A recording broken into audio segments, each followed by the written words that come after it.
really special for us. Yeah. Today's conversation is very, very special for us because it matches with the purpose of Ahmedabad University. Ahmedabad University is a research university which is dedicated to fostering continuous progress of self and society, which is also part of the title. And we are transforming higher education in India. Most important part is that we recognize that social challenges and job opportunities are occurring at the intersection of various axes of influence, defined by discipline, which is data, material, biology, behavior; nature, which is air, water, forest, and land; and sectors of impact, which is health, transport, energy, and education; and at the end, society, which is individual and community.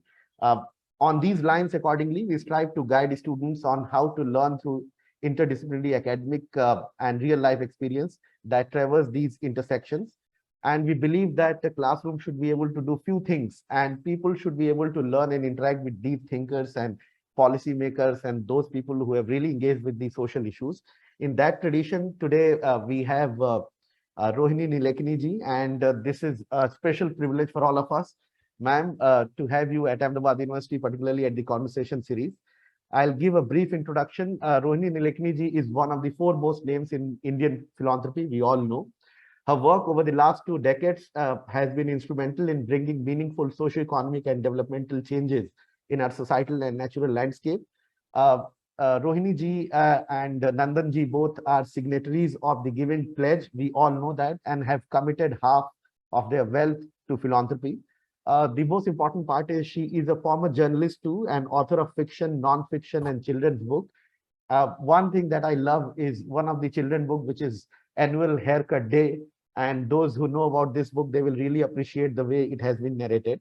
So I request others after the conversation, if you get hold of this, you can read how Sringeri Srinivas, the lovable farmer with very long hair, wants it cut on Annual Haircut Day, but everyone is busy. So read to know who cuts his hair. She's also the founder of Aragyam, a foundation working towards sustainable water and sanitation across India. From 2004 to 14, she was the founder chairperson of Pratham Books, a non-profit children's book publisher.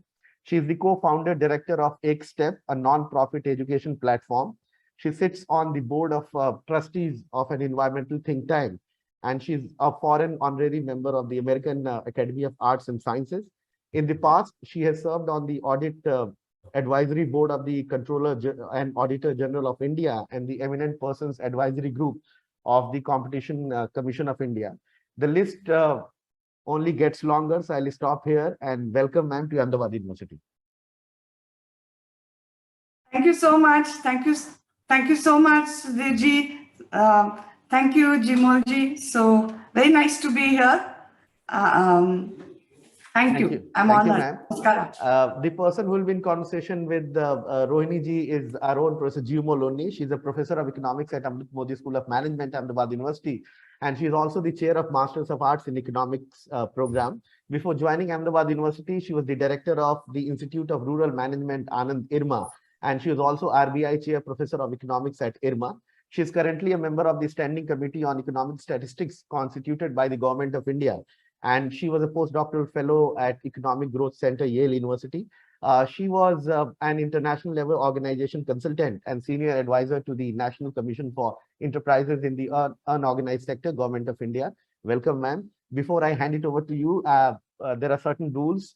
Everybody will be muted during the conversation time, which will last for I think 60 to 65 minutes. These two speakers will be there talking to each other. In the meanwhile, I request other participants, if you have any question, you can put your questions in everybody's chat box, and we'll curate it and take it up at the end of the conversation. So now I request Professor Jeemol Unni to take it forward. Good morning. Thank you, Sudhir. And welcome, Rohini Nilakeni, for taking, time off from all your busy schedule and coming to talk to our mainly students and our faculty and some of our external. We have a lot of, people who enjoy our conversation series and come in almost regularly. Thank you very much. So we have a very interesting topic here, and I did go through your book and I found very, very interesting points there. So today our topic is Self to Society, Role of Active Samaaj for Social Change. So responsible citizenship is a cornerstone of the country and respects the fundamental rights. Yet today, Samaaj is known as the third sector. in your book, I read more than half of it. So I'm really glad that it is a downloadable open access book. So, there was this very interesting story you were telling about how one of the persons while you were traveling, I think in a boat, perhaps on the Ganges, where somebody gives this chronology about these three sectors, the Samaaj, Sarkaar and Bazaar. And he tells you that, earlier in the 70s and 60s and 70s, Samaaj used to be on top. And then slowly by the 80s, it became Sarkar on top. And now after the 90s, and as an economist, I'll say after economic reforms, Bazaar is on top. So, the whole idea in your book and then what is in our conversation today is how to bring Samaaj forward and why it is important to have citizens participate in the active role in developing our society and economy. So broadly, how do we reclaim our role as citizens? And what does the citizen first approach entail is broadly what we will be talking about today. So broadly, we'll structure the conversation into two parts. First, we will talk about your journey, how you moved from the idea of your activities, yourself, to the idea of why society. And in the second part, we will talk about the strong role of Samaaj or society as a foundational sector, and what is the role of citizens in co-creating good governance. So we'll begin now. And my first question to you. First and foremost, we have to congratulate you as your contribution to the development of society, where you have donated this huge amounts of fund. We don't even know how many zeros there are to that. You became the India's most generous woman of the year, according to the EdelGive Hurun India Philanthropy list in 2022, but you have been there for the last 3 years and donating increasingly large amounts from 47 to 69 to 120 crores this year. Congratulations on this incredible achievement. And also just the thought, that you donate to society in this fashion. So most of your donations we see have been made in the portfolio of access to justice, active citizenship, and the environment. So could you sort of describe to us your journey to reach this incredible position in which you are today, and what motivated you all along this journey? Thank you, Jeemol, if I may call you that. Sure. It's actually a very broad question, so I'll just talk about, sure. I was born in 59, and when and where you are born really has an impact on how you lead your life, of course. That's true of everybody. And I think that time in India, there was a certain outlook where citizens were called upon to reflect on the state of the nation, on our contribution to the nation. Those were politically, there's a lot of salience to the idea of citizenship. And I think I grew up in those times. In my family also, my parents were first generation urbanites. And we were lucky to be in Mumbai, which was an amazing city in those days, where actually the public infrastructure was very good. And so the difference between the public and the private infrastructure was really not as great as you see in India today. And so we were always raised, and the country was also like that at the time.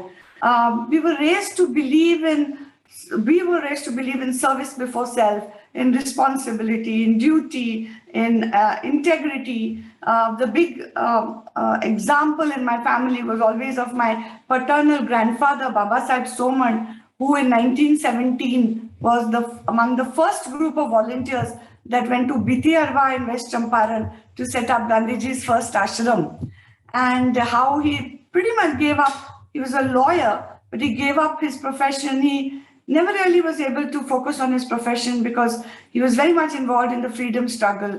And what that kind of sacrifice means, and how this country stood on the sacrifices of people, the bigger ones we know, but so many ordinary people like my grandfather. So I think background, culture, upbringing matters. I think location matters. Being in a city, cosmopolitan city like Mumbai, where everybody was trying to make something of their lives, all those things had a huge influence on me. And like you said, in 15 years ago, actually, when I was traveling for Argyam, my water foundation in Bihar. Prem Kumar Verma, who is one of our partners, unfortunately passed away during the pandemic, was speaking to me about he was a protege of JP Narayan, whose Sampurna Kranti movement animated a lot of the politics of North India for several years. And he was talking about Samaaj, Sarkaar and Bazaar, that not in the 60s, but in 2 centuries ago or so, he believed that Samaj was more well, if not powerful, Samaj was more meaningful, and the role of Sarkar and Bazaar was somewhat limited even during the time of monarchies. And that balance changed a lot in the last century. And definitely, as you said today, all over the world, we are seeing the powerful rise of both the state and the market. And so the question was, how do we restore primacy to Samaj? Because all of us are Samaj. Sarkar and Bazaar came out of Samaj.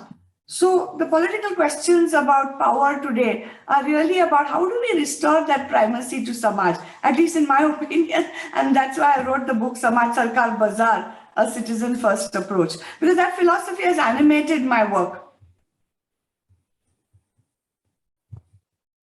Thank you, Rohini. So now that we're talking about Samaj, can we have your thoughts on what you really think is Samaj? Because we have a lot of literature on citizenship and society and so on, but how do you visualize this Samaj? So it's not my visualization. For thousands of years, people have discussed this, whether it was Aristotle or whether it was really in any kind of context about people and people's lives, right? So all of us are Samaj. Samaj is the whole human tribe. And whether we work in Sarkar or we work in Bazaar, it doesn't take away us belonging to Samaj first. And I think so long as we understand that very clearly, how we will behave in Samaj, in Sarkar and Bazaar will change based on whether we understand, of course, that we are humans first and citizens next. And only after that, we are either, whether we are CEOs or chief ministers, we are citizens and Samaj people first. So I think Samaj is all of us. Samaj is all of the institutions that we belong to. And they could be many, many identities, right? I could be part, in India, we are part of so many caste groups, unfortunately, but that's the living reality. I could be part of my neighborhood association. I can, of course, I'm part of my family, an extended family. But any representation that we have in our communities are representations of us as being in the Samaj. So that's kind of what I mean by Samaj. Right. Thanks. Actually, our university, I think Sudhir was trying to explain that, we give a lot of importance to interdisciplinarity and the idea of how do we contribute to society. So that many of our readings, many of our courses also try to bring in the idea of how does one, even if it is a management course, even if it's an economics course, what can you do in society and what is your role as a citizen in this Samaj? So I think we totally are in line or together on this particular point. To go on to the next stage question, you believe that the state, that is Sarkar and the market Bazaar and society Samaj should strive for a balance with Samaj as the foundational sector. Do you think that it is possible in this age of markets and the state having more power for this to really become a reality? I mean, that is really the political question of the day, right? If we all don't strive to restore a better balance, are we willing to remain as consumers? Morning to night, we have been turned into consumers. You wake up, you pick up your phone, you click on something, you go to some app. All of that is aspects of the market. Morning to night, you have become subjects of the state in some form or the other.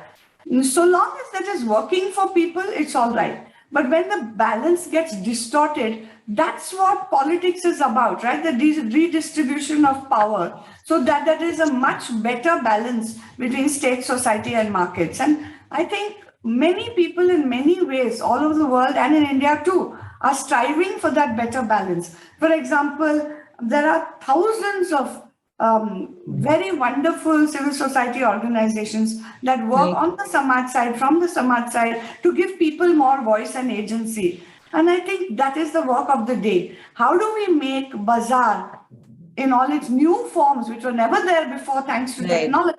How do we make them more accountable to the larger public interest? Similarly, Sarkar has so much more power, again, thanks to technology today. How do we keep it accountable to its citizens and not become a power unto itself? These are living, breathing questions that affect each one of us. So Right. that is what the politics of today is about, isn't it? Yeah, actually, over time, what has happened is that earlier citizens would, if they saw a problem locally, they would try and resolve that problem locally. But increasingly, as the state became more powerful, it's been left to, okay, now the state is supposed to do this. So this role is for the state. This thing is for the state. So if the hand pump in the rural area stops working, then there must be people in the village who can fix the hand pump, but they won't. They'll wait for the state extension officer or somebody from a technical person from the state to come and do it. So somehow that role that we have in Samaaj has been lost over time. We're not taking that role as a citizen, that we also have to run this country. I mean, it's just not the politicians and the bazaar which is running this country. I think that is what you're trying to focus. And now we'd like to know how you're going to do that. So, I mean, of course, you are, like you said, the NGOs. NGOs definitely are doing a lot, but we as citizens also should, have this idea. There are many things locally that we can solve. We don't have to wait for the state or, and there are markets. Yes, markets are meant to enable us. They are not meant to make us servants of the market. So to go on to continuing on this thought, what does it mean to reclaim our role as citizens? And what does the citizens first approach entail? So I do believe that there are several civil society institutions, and it doesn't have to be just what we used to call NGOs, which came up in the 70s, really. It's any form of civil association, right? Any form of civic association. And in urban India today, there are resident welfare associations, for example. So a citizen first approach, when I say, I mean that first of all, to shift the mental model, to understand that we are citizens first ourselves, right? And that markets and states evolved over centuries in order to create the larger public interest of the Samaaj. And that if we flip the model to understand that we have to be active as citizens first, then it changes how we behave in our day-to-day lives, in the associations that we form, in how we become participants in creating the good governance that we all want. It could be just by participating in a child's education at the lowest possible level.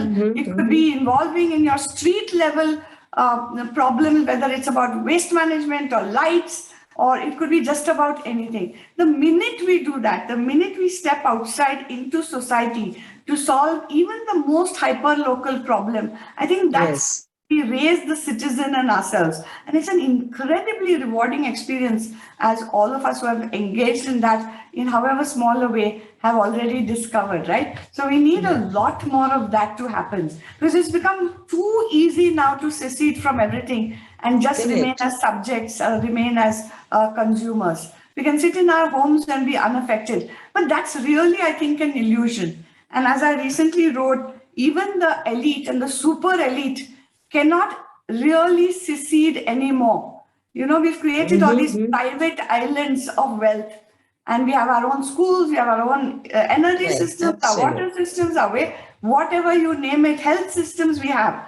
But as I have been arguing recently, all of that wonderful private infrastructure, if it is sitting as it does on a very shaky foundation of public infrastructure, eventually that too is going to crumble. And so how do we participate in making the public infrastructure foundation much more stronger and more resilient? Because if anything, the pandemic has shown us just how deeply interconnected we are and how nobody can escape from viruses, floods, climate change, and more, right? So this is the argument I make, that we have to go out there, outside of our homes and families, to participate in creating the well-governed society that all of us crave to belong to. And it's an ongoing process. There's no end point. We have to keep continuing. Solutions sometimes create new problems. So we have to keep on evolving the solutions, and we all have to participate. All of us have diverse skills, and we have to apply those diverse skills, I believe, to building the better Samaaj that everyone wants to belong to. Right.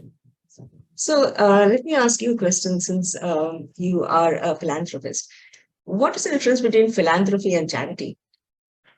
In our students also, we have a course called Society and Philosophy of Society and so on. A number of courses on this in this area. So maybe we'd like to hear from you and all the students in this audience here.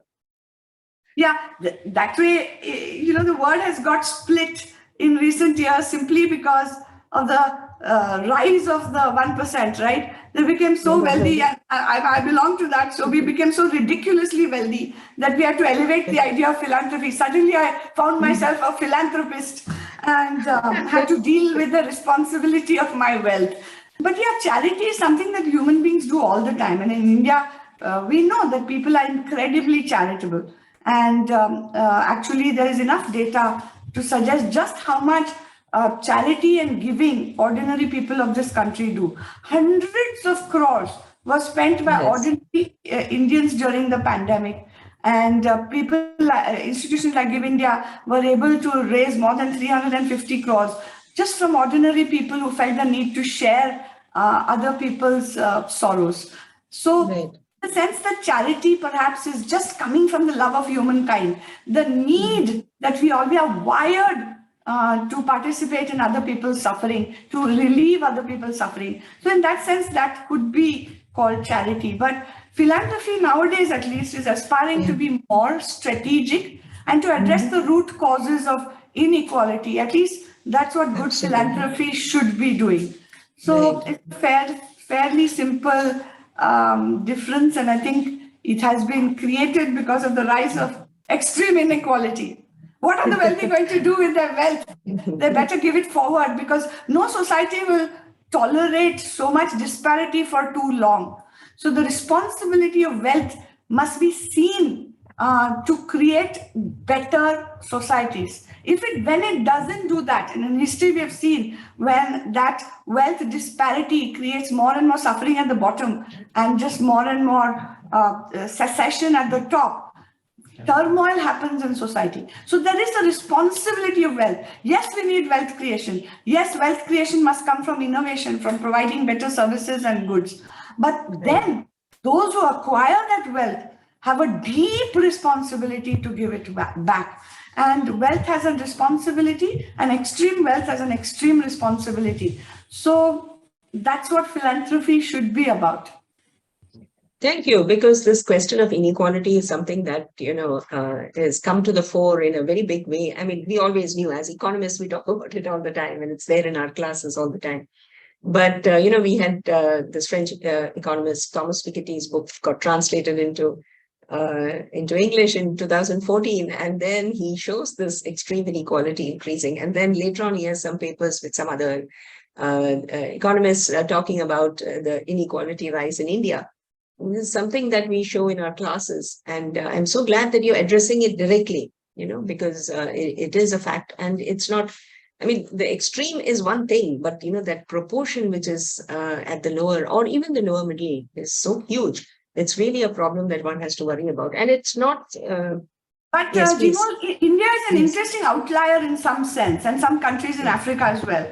Today, Indians, and research after research, survey after survey shows that Indians are still feeling very optimistic about their future. Ordinary Indians, whenever they are surveyed, they still feel there is headroom for them to grow. It is societies where you have seen young people feeling very economically stagnant, who have lost hope that they will have better futures than their parents did, for example. That's where the question of inequality hits hardest and has clearly influenced the politics of so many countries. In India, you will still feel people still, very often I ask, say, taxi drivers or other people, they seem to not yet resent the wealth creation that is happening in this country, because they are seeing it as dynamic economics. They're still feeling that they can participate in this growth and that it is a wide growth. Now, it is up to this country, its government, its policies, and its entrepreneurs to make sure that people continue to feel that they can participate in this wealth creation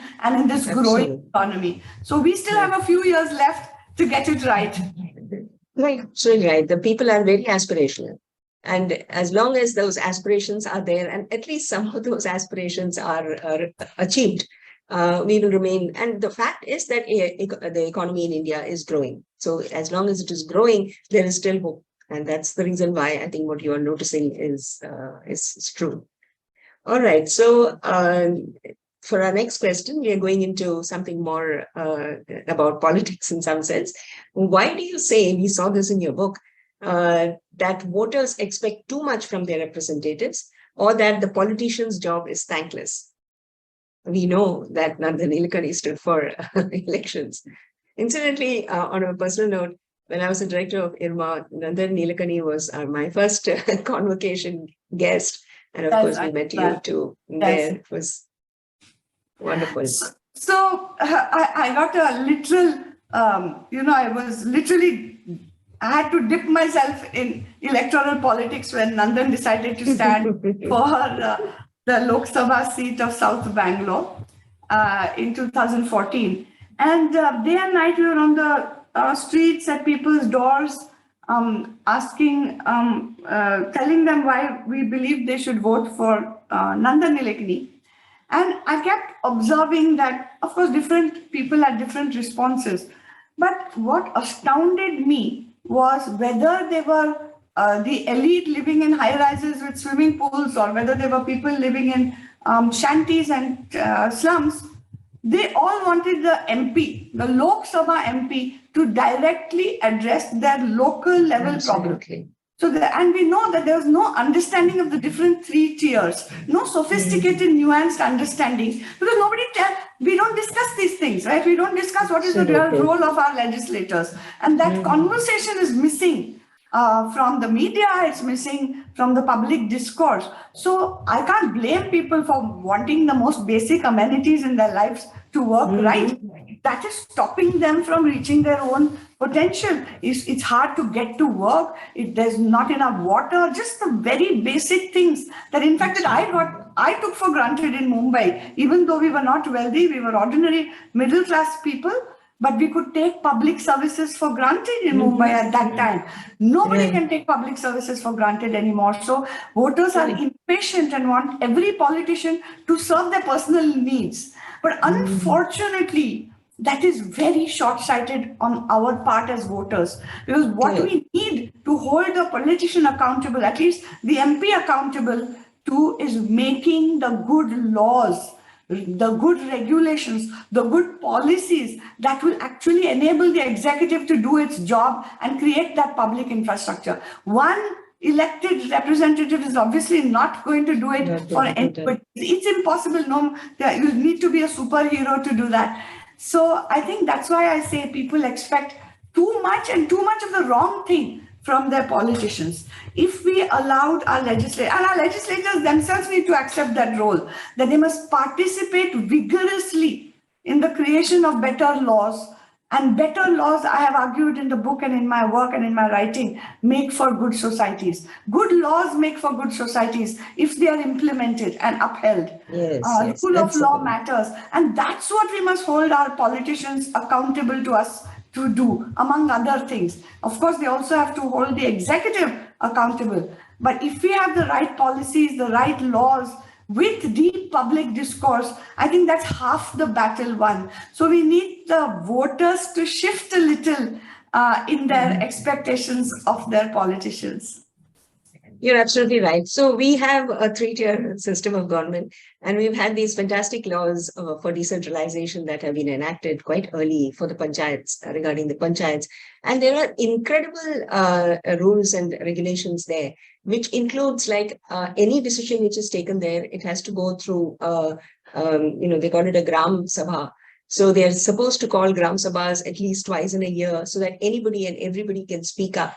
And there are a lot of studies which are looking at when and if these Gram Sabhas meet, then how the lower income groups and women actually come out and speak for what is it that they need. So there are these tiers of government, but that fact that, you should be addressing your local problems to your local representative, even in urban areas. We have corporators, and then of course we have the mayor.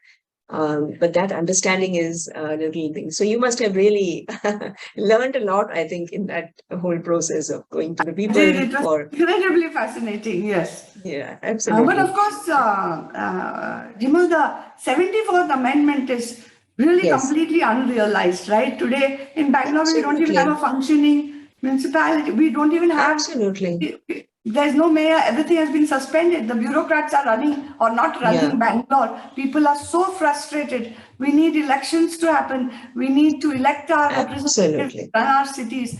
I think very few cities have achieved the 21st century governance that our cities need. And unless citizens get involved, it's simply not going to happen. You cannot sit at home and consume good governance. You have to co-create it. You have to be out there and get the demand and fight for and work for more than fight for. Fighting is easy, working is harder. If we don't do that, our cities will remain dysfunctional, and we are seeing it more and more, unfortunately, in Bangalore. Government after government is struggling to cope with the growth of this city. And urban governance, there's so much work ahead, right? Yeah, absolutely. Actually, decentralization, rural areas in some states at least has worked better, but urban areas, I think, has worked better. Yes. Yes, but in urban areas, I think that's it's really gone out of the scene. Okay, so to come to our society today, we, like you just said, we wake up in the morning and we pick up that silly thing called a phone, and as though the world is going to fall down if we didn't look at that. So, we become so into that so-called digital age. So our question is, what is the role of civil society? How does that change, or how has it changed with this digital era upon us? So imagine, the digital age really compounds change. Change becomes so much faster, and everything is so much more complex because of the digital revolution. And we are there is no escaping the digital age, right?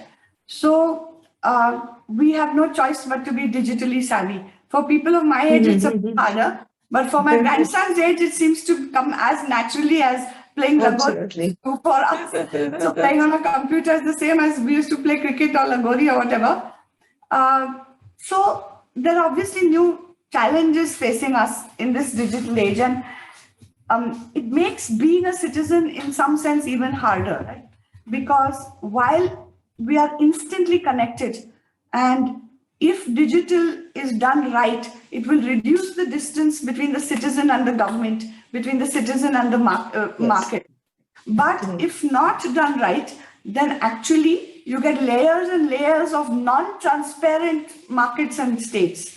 So the task before all of us is to become savvier as digital citizens. And the task before civil society organizations in India is to give up any reluctance to join the technological age and actually create a thriving digital civil society. Because you need a digital civil society to hold digital state and digital markets accountable to the public interest. And within the public, within the Samaaj also, there is so much competition, rivalry, and conflict. And that is playing out in the digital space today, whether it's through social media or something else. So you need digital checks and balances in the digital age. And I think it's also new. Society is still developing the new norms that will govern civility in the virtual world. But it has to come. I really believe that people are totally fed up of the crazy polarization, the hate spewing, anonymous hate that is spreading. I believe people are fed up, and these things cannot keep on going endlessly, right? So something will come to balance this out. We need new norms, we need new forms of behavior online, which are much more civil, than we are seeing today. And some organizations are working on that. And it is collectively our responsibility to create a very different digital future. But it will, I believe it will happen. It has to happen. But when you were talking about inequality, one of the big inequalities today is this digital divide, the fact that people don't have access. When the pandemic came, we actually had to take classes from home. For 1.5 years, we were sitting at home and everything was taken on Zoom.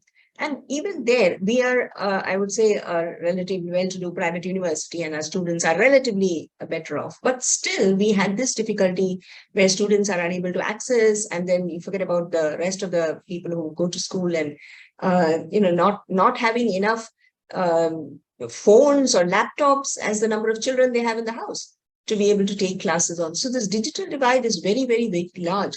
And the same thing goes for, organizations which are working with people who are, in the market, doing economic activities.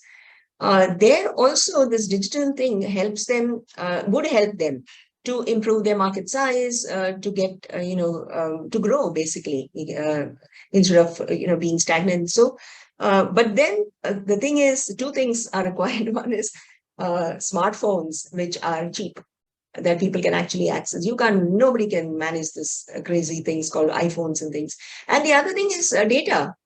Data has to become, so cheap that just like we use electricity, of course, our electricity charges in Ahmedabad are very high, but otherwise it should be at that level. Only then only then civil society can really participate. If we mean by civil society, we mean the common man. So that could be one of the things that people like you should, think. And of course, Nandan is on top of all of that. Nandan is fully involved in exactly this question, Absolutely. right? But let's look at the positive side. There are more than 700 million smartphones in India. And even surveys like Asar, the education survey that Pratham does in the pandemic, showed rising number of people deciding to join the virtual learning community by buying the family's first phone.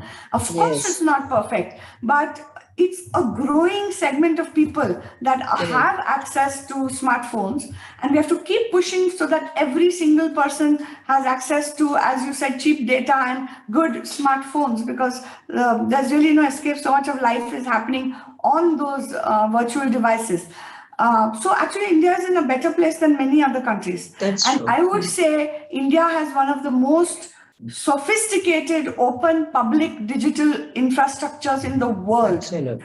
And I truly believe, after being in this house in London and seeing his vision for universal access to digital public goods and services, whether in the markets or in our relationship with the state, India is in a remarkable place, actually. And if we really build out the remaining parts of that digital public infrastructure, I have truly begun to believe that it is the foundation for economic democracy. Of course, nothing goes in a linear fashion. And if people don't work for it, it's not going to happen. But if we work for it, if we are aware for it, if there is almost a civic movement, these tools, which are now allowing market transactions to be leveled out, allowing the citizen to reach out and ask the state, make demands of the state. If we get that right, these are the tools for economic democracy. And economic democracy, social democracy, political democracy, as you know better than I do, Jeemol, are very closely tied. So I try to be optimistic on this, but really, the future is what we make of it. So it's really a lot on the Samaaj's plate right now, with all these rapid changes happening around us. But good things are happening in terms of digital public infrastructure. And we need to participate in democratizing that further. Right. So coming to what we can do as citizens, we are a university. So one of the big advantages of being a university and being a teacher is that we actually talk to one hell of a lot of people. We have children in our class, and like these kind of lectures and so on, we get a chance to convey a lot of things that we would like to convey, as long as we are not just sitting looking at some economic models alone. So universities have a role to play, in this whole idea of yours, bringing Samaaj to the fore in some sense. So our question is on that. Our last question, then we'll open up to a lot of people who are wanting to ask you.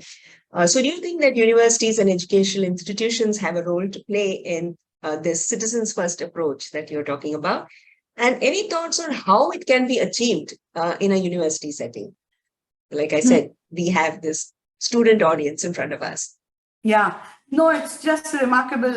I derive a lot of my positive energy from meeting young people in this country wherever I go. And I come back always feeling optimistic about, we are such a young country. Young people are usually optimistic, idealistic, and energetic. And we are very lucky that for the next 20, 30 years, India is going to remain a young country. So universities, I think, have a big role to play in this, because from ancient times, they are the cradle of, whether we like it or not, they're the cradle of politics. And I don't mean politics in terms of electoral politics at all. That could be one of the streams that emerges. But I mean politics in as much as we have to be continually concerned about the distribution of power in society, right? And young people have to be seized of what is actually happening in the real world and has happened in history about the distribution of power in society.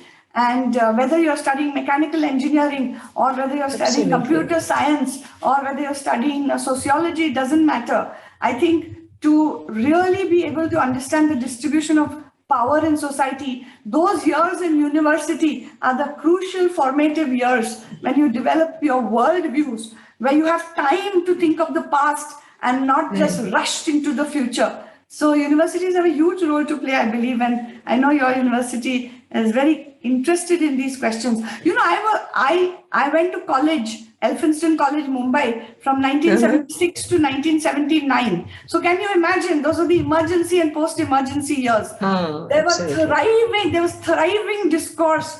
I don't think I was as much in class as I was in the corridors of Elphinstone College, where everybody was talking about what it means, what emergency powers mean, how does it affect us as citizens, what should we be doing, what is resistance, what does resistance look like? And within 2 years, fortunately, we came out of that darkness and that real enthusiasm for the new government, which of course all kinds of things started to happen pretty quickly there. But imagine those years in this country's political life is when we were in college. And I think it was as much of what our college did and what it didn't do, so that we could allow our minds to be free. I think that was a remarkable experience for us at that time. And I think today also, I'm not suggesting that students continually disrupt their learning life, because really today what they learn has become so important to develop the capacities, because the future of work is changing so rapidly. So to get those foundational, resilient sort of capabilities in your school and college has become even more important. So you have to focus on your studies. But really, that's the time when you have to ponder about the distribution of power in society. So universities have to allow for that freedom. Absolutely. Thank you so much, Rohini. I think we have a very excited audience who would like to ask you questions. So thank you very much. And we hope to see you physically on campus as well sometime. I hope so. Yeah. So may I ask Professor Ramadar Singh, who raised his hand very early, if you can ask his question first before I hand over to Sudhir. Yes, Professor Ramadar.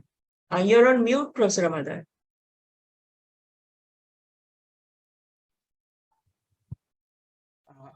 Madam, first I would like to congratulate you. You said you were born in 59. I was born in 45. And my maternal grandfather was in Motihari jail with Mahatma Gandhi. So you can imagine we share some common enthusiasm. And during this corona, I got a chance to reflect back on my life. And just few, I'm not making any criticism, few suggestions, things which came to my mind. I'm a social psychologist by training, and I have done some work on people involvement in society. And one message I gave, that if something wrong happens in society, we must say, you cannot do it. What you do is very much my responsibility. So we must point out and tell him, behave properly. I'm not going to tolerate it. Now, this is the one way I am trying to make our society sensitive. Okay. But when I read many Hindi literature, some ideas came to my mind, which may be a good fruits for your thought. In 1952, Ramdhari Singh Dinkar wrote Rasmi Rathi. There he had given idea for Bazaar. He said, I'm just reciting it. I'm very old, but let me try whether I can recite. He said, Charo or moh ki jwala. Charo or moh ki jwala. Charo or bhog ki jai. Consumerism. पाप भार से दबी धसी जा रही धरा पल पल निश्चय. Okay, that he said in 1952. In 70s, Eric Fromm came and he said, materialism, more you have, more you become. And then we have become total market now, which has been bothering me very much, that if I need to talk to few friends, my colleagues or some society, everyone is on mobile and I cannot trust and they have no time to talk to me. So from that point of view, I commend you and congratulate you that you are raising the point that let us restore society, number one. Number two, suggestion. You said good policies and laws. In our country, we have lots of good laws. Take, for example, we have laws against corruption. But when we go to any office and they ask for bribe, instead of resisting, we readily give it to make life short. Okay. And Kasi Nath Singh of Banaras, he wrote somewhere, कि जिस देश में मुर्दा जलाने के लिए घूस देना पड़ता, वहां सिद्धांत. So our problem is implementation. The bureaucrats or politicians, if they don't take their work seriously, our society cannot be made sensitive. This is my second observation to you. And I'm so glad that I got a chance to listen to you. We would love to have you on campus. I have been telling them to bring her on our campus. And absolutely. I have all my support, all my blessings. Let us do something that we feel proud of India, we feel proud of the society, and we find people where I can trust, I can share my feelings, I can inspire some people. This is the one regret I'm feeling. That whole life being in academia, I wanted to bring about the change, but the changes didn't happen the way I wanted.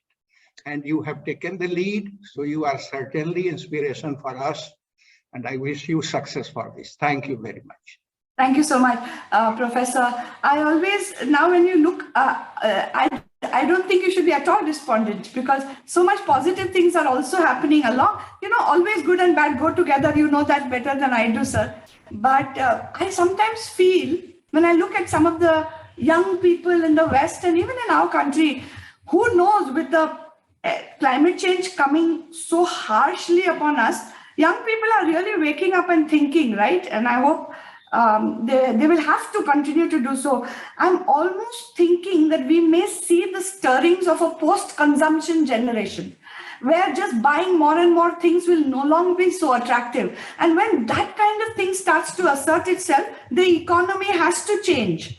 And I don't want to sound too romantic or idealistic, but it will happen because of the external exigencies that are crowding us. And this, I can see elements of a post-consumption generation emerging. And then the bazaar will have to respond to that, and the economy will change accordingly. So we'll still keep our fingers crossed and keep our hearts alive and open and say, young people, are going to create the next revolutions. Let us wish so. Absolutely. Let Thank you. thank you. Thank you. Thank you so Yes, much. Sudhir. Yeah, thank you so much, Professor Singh, for sharing your thoughts. It was very, very interesting. Now, I would like to invite Professor V. Sambamurthy. He has a question and comment. So, sir, if you can switch on your camera and share your comment and question. Hello. Can I go ahead? Can you hear Yes, me? sir. Yes, sir. You are audible. Fine. Suddenly you called me on phone. I'm kind of literally bored. Right. Okay. Now, finally, basically, I think the Samaaj, Sarkaar, Bazaar, I think I've read some of this thing and also some of the works that they've done. No, but I'm still not clear what are the fault lines in the Samaaj Sarkar equation, the relationship, number one. Number two, there is a sense that is the whole system tilted against Samaaj. What do you think of these perspectives? I don't think it's deliberately tilted against Samaaj, right? But what has happened is we have, as Samaaj, all of us together, have allowed the Sarkar and Bazaar to become incredibly powerful. Think of the power that the two sectors hold today. And I don't think there's any shortcut other than all of us getting actively involved to take back the agency of Samaaj. And that can happen at the smallest to the highest level. We need new forms of civic association that become stronger. So many of our membership-based civic associations have dropped off in the last few decades. We need new forms of civic association that will take on, and I'm not just talking about fighting against the Bazaar or fighting against the Sarkar, but creatively engaging with these questions, because we should never forget that those who are in Bazaar and Sarkar are also from the Samaaj. They didn't tapko from the sky and get into government and Bazaar, right? They're all citizens first. So there is space for discourse and engagement, but we have to take that space as citizens. It's not going to be automatically given. So that is kind of where I come from, and that's why in my philanthropy, I support all kinds of groups who are involving citizens to be active in becoming a part of the solution rather than remaining part of the problem. And I think that's where part of this answer lies. And it's of course not easy. I'm not suggesting any of this is easy, but if we don't do it, there is no other path. If we want Samaaj to get back its foundational primacy to the extent that we are able to ask more safely and without fear and without prejudice, ask questions of the market and the state, then we need to creatively create new forms of association, new kinds of creative action. We need to build bridges of trust between Samaaj and across Samaaj, Bazaar and Sarkar. And I meet many people in this country who are trying to do that patiently with passion and commitment. And that's where I put both my hope and my philanthropic capital. I hope that kind of answers your question, because I don't think there's some... I know it's not easy. That's my sense at all, because it's not easy at all. I'm not Nandan. In fact, I was involved in developing that Aadhaar-enabled payment system, UPI and all that. I had grown with it. But I think I'm not very, I don't say pessimistic about it, but I see, maybe I'm not seeing properly. But maybe whatever signals I'm seeing, I don't know whether I'm biased, but is it getting tilted against Samaaj? Because my student days, Samaaj was the leading factor, right? I was idealistic. My generation is idealistic. But my children are not idealistic, they are aspirational. Then my grandchildren are entrepreneurial, right? That's how I think it changes. But I get a sense that ultimately, supposing the Samaaj is weakened, and I'm sure that we have read this, the trio of Dr. Raghuram Rajan about the Samaaj part of it, which is getting neglected, right? The society part of it. I don't think we should blink at it. I think we need to stand up and face. That's my feeling. Oh, absolutely. And that's my argument throughout the book, that we need to stand up and recreate more positive associations in the Samaaj. While it is true that some people are looking away, there are a lot of other people who are looking straight into the eye of this problem. So again, we should take hope and inspiration from that work